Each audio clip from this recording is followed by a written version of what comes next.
अस्सलाम वालेकुम दोस्तों, उम्मीद करता हूँ कि आप सब खैरियत से होंगे। आज चौथे रमज़ान था, चौथी सहरी थी और मतलब संडे का दिन था। सैटरडे तक मुझे ऐसा लग रहा था कि संडे मेरी छुट्टी होगी और काम पे नहीं जाना होगा मुझे, लेकिन सैटरडे को मुझे ईमेल आई कि आपने एक मतलब ज़रूरी काम है लीकेज ट्रीटमेंट का और उसके लिए आपने साइट पर आना है। तो बस यही सोच के फ़जर की नमाज़ पढ़ के चौथी सहरी बंद करके और मैं निकल पड़ा सुबह साइट पे। और साइट पे बस दिल तो नहीं चाह रहा था, लेकिन फिर ये ख़्याल आया कि जी आपने काम तो करना ही है, ज़ाहिर सी बात है। और अल्लाह ताला की तरफ से जो है रिस्क मिलता है और सुबह आपने निकलना पड़ता है, चाहे संडे हो चाहे सैटरडे। और हमारी वैसे भी जो लाइफ होती है सिविल की, उसमें आपने कोई टाइम नहीं होता, आपको कभी भी जाना पड़ सकता है। खैर मैं अपने वक्त के मुताबिक सुबह 7 बजे जो है ऑफिस पहुंचा। 7 बज के 10 मिनट तकरीबन हो रहे थे। ऑफिस पहुंच के बस मैंने कहा कि चलें थोड़ा सा बैठें, कॉन्ट्रैक्टर का वेट करें जब तक ऑफिस के काम वगैरह निपटाएं। काफ़ी देर ऑफिस के काम निपटाए मैंने। उसके बाद फिर मुझे कॉन्ट्रैक्टर का फ़ोन आया कि जी सीका, आपने नाम सुना होगा, सीका एक बहुत बड़ी केमिकल कंपनी है, उसकी टीम आ गई है और हमने इंजेक्शन एक्टिविटी स्टार्ट करनी है। बस फिर मैंने अपना हेलमेट पकड़ा, हेलमेट पकड़ने के साथ मैंने सेफ्टी जैकेट पहना और सेफ्टी जैकेट पहनने के साथ मैं निकल पड़ा साइट पे। साइट पे जब मैं निकला तो तकरीबन 9 बज रहे थे, यानी 2 घंटे मैंने बैठ के ऑफिस के काम वगैरह अपने किए और 2 घंटे बाद फिर मैं 9 बजे साइट पर निकल चुका। रमज़ान है, रमज़ान के साथ संडे का दिन था, चौथा रोज़ा था आज। लेबर जो थी साइट के ऊपर वो एक लिमिटेड उसमें थी, क्योंकि बहुत सारे लोग, जाहिर सी बात है, छुट्टी कर रहे हैं, बहुत सारे लोगों ने छुट्टी की हुई थी। और लेकिन हम जिस प्रोग्रेस के ऊपर अभी हैं, तो हमारे पास अभी इतना टाइम नहीं है कि हम गैजेट हॉलीडे और संडे वगैरह की छुट्टियां करें। ज़्यादातर अगर कोई एक्टिविटी है तो हमने करनी है। बहरहाल आज की वीडियो में मैं आपको बताऊंगा कि लीकेज को कैसे ट्रीट करना है। और ये हमारा जो प्रोजेक्ट है इसके ऊपर बहुत ज़्यादा हमारी वाटर लीकेजेस हैं जो नीचे से आ रही हैं। और ये एक ड्रेन बेड है। ये आप देख सकते हैं कि ये टीम है लीकेज ट्रीटमेंट की, सीका वालों की, इनके पास ये आप मशीन देखें। और ये मैं आपको दिखाता हूँ, ये एक पॉइंट है, ये ड्रेन बेड है। इस ड्रेन बेड के अंदर ऑलरेडी इन्होंने ड्रिल करके जो है अपना क्या कहते हैं पैकर्स लगाए हुए हैं। यानी 1 फीट इसके अंदर इन्होंने ड्रिल किया हुआ है और पैकर लगाए हुए हैं, ताकि इसको हम अब इंजेक्ट करें। और इंजेक्ट करने के साथ साथ हम इसको ऑब्ज़र्व करेंगे फिर आगे आने वाले 1 हफ्ते तक कि जी दोबारा तो लीकेज नहीं हो रही।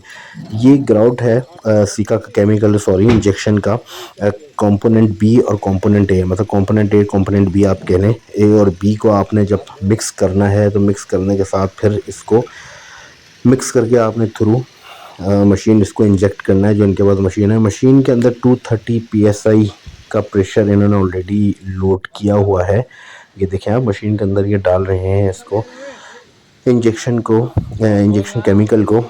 और ये मिक्स करने के बाद पहले आपने एक जग में इसके ए कंपोनेंट और बी कंपोनेंट निकालना है। निकालने के बाद आपने उसको मिक्स करके जग के अंदर और इसमें डाल देना है। ये ट्रायल के लिए आप देखें इसके मतलब जो इसकी ट्यूब है, ट्यूब में से इसको पहले मतलब प्रेशर रिलीज़ करके इसका थोड़ा सा मटेरियल निकाला जा रहा है। अब मैं आपको इसमें बताऊंगा कि जी ये पैकर पे आपने कैसे ये लगाना है। ये देखें, ये पैकर है, पैकर के ऊपर आपने इसके नोज़ल को सही तरीके से टाइट करना होता है। और टाइट करने के साथ आपने फिर उसके बाद पीछे से प्रेशर आपने रिलीज़ करना है मशीन का। लेकिन ऐसा नहीं कि आपने एकदम प्रेशर रिलीज़ कर दिया, आपने थोड़ा थोड़ा करके आपने प्रेशर रिलीज़ करना होता है, ताकि अच्छे तरीके से जो है वो इंजेक्ट हो जाए। और कहीं ऐसा ना हो कि आप ज़्यादा एकदम प्रेशर रिलीज़ करते हैं तो उसमें ट्यूब फटने का खदशा होता है और साथ में फिर और सारी जगहों से जो है केमिकल निकलने का भी खदशा होता है। अच्छे तरीके से आपने इसको टाइट करना है। टाइट करने में आपने एक बहुत ज़रूरी ये ख्याल करना है कि कहीं से आपका नोज़ल लूज़ ना हो। जो कनेक्टर है बीच में बिटवीन पैकर और बिटवीन जो ट्यूब है, वो आपका नोज़ल जो है कहीं से लूज़ ना हो। आपने उसको प्रॉपर तरीके से टाइट करना है। अब ये देखिए, टाइट करने के बाद जब उन्होंने पैकर लगा दिया तो ये स्विच के ज़रिए इसमें से थोड़ा थोड़ा प्रेशर दे रहे हैं। ये जो केमिकल 201 है सीका का, मैं आपको इसके बारे में थोड़ा सा बता दूं। ये 201 केमिकल वाटर के साथ जब इंटेक्ट करता है तो इंटेक्ट करने के साथ तकरीबन ये 1 से 2 मिनट, आप कह लें कि 3 मिनट तक में ये फोम बना देता है।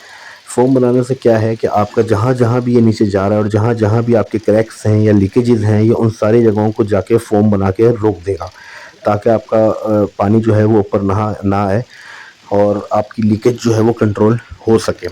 ये हमारे बेड के अंदर अभी देखें ये कर रहे हैं। और इसमें आपने देखा होगा कि पैकर को टाइट करने के बाद इन्होंने ये केमिकल रिलीज़ किया। केमिकल जब ये रिलीज़ करेंगे, इसके अंदर इंजेक्ट जब करेंगे तो बहुत सारी जगहों से ये निकल सकता है, क्योंकि ज़ाहिर है बहुत सारे क्रैक्स होते हैं, वहाँ से ये आ सकता है। लेकिन आपने इस चीज़ को नहीं देखना, आपने सिर्फ उस चीज़ को देखना जिस पॉइंट के ऊपर इन्होंने पैकर लगा के ड्रिल करके पैकर के अंदर ये इंजेक्ट कर रहे हैं। आपने उस चीज़ को फोकस करना है।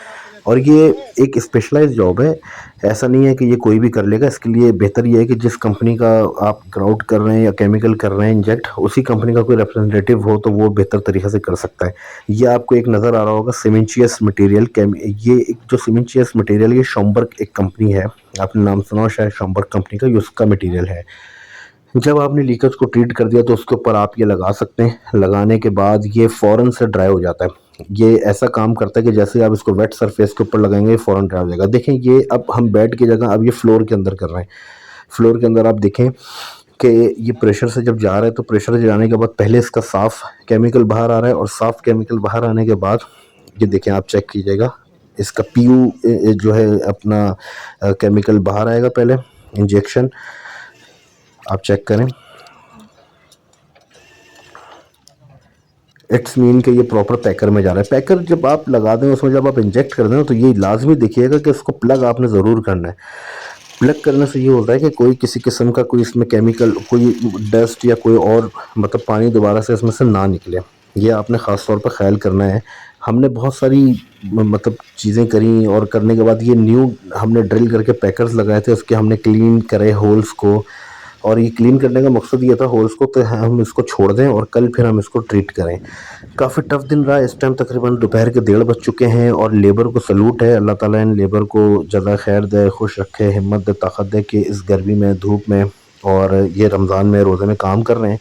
कराची का वेदर अभी इतना बेहतर है कि आप इस टाइम दोपहर के 2-3 बजे भी रोज़ों के अंदर काम कर सकते हैं। कोई ऐसा नहीं है कि आपको मतलब बहुत ज़्यादा प्रॉब्लम फेस करनी पड़ेगी, क्योंकि कराची का वेदर अभी कंट्रोल है। लेकिन आने वाले हो सकता है आखिरी अशरे में रमज़ान के ये वेदर और बढ़ जाए। मैं तकरीबन अपनी एक्टिविटी ऑलमोस्ट ख़त्म कर चुका था। दोपहर का 1:30 इस टाइम बज रहा है, क्योंकि मेरी छुट्टी जो संडे वाले दिन है वो टाइमिंग सुबह 6:30 बजे से दोपहर 1:30 बजे तक की है। और तकरीबन 1:30 बजे के करीब मैं यहाँ से बस अब निकल रहा हूँ, और साइड से मैंने कहा कि चलें अब मैं घर। अगर आपको वीडियो पसंद आई हो और आपकी अगर कोई क्वेरी हो तो आप मुझसे कमेंट्स में पूछ सकते हैं।